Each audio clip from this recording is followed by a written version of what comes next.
সুপ্রিয় ভিউয়ার্স, আপনারা আমার পিছনে দেখতে পাচ্ছেন একটি খুবই পরিকল্পিত আবাসিক এরিয়া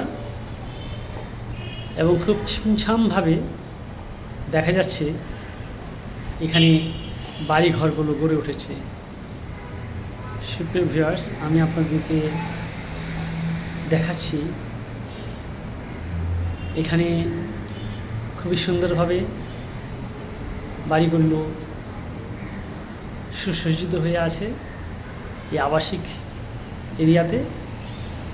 এবং এটা বলেই রাখি, এটা গুলশান 2 এরিয়া।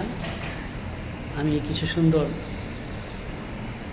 বাড়ি দেখতে পাচ্ছি বিধায় ক্যামেরা বন্ধ করলাম আপনাদেরকে দেখানোর জন্য।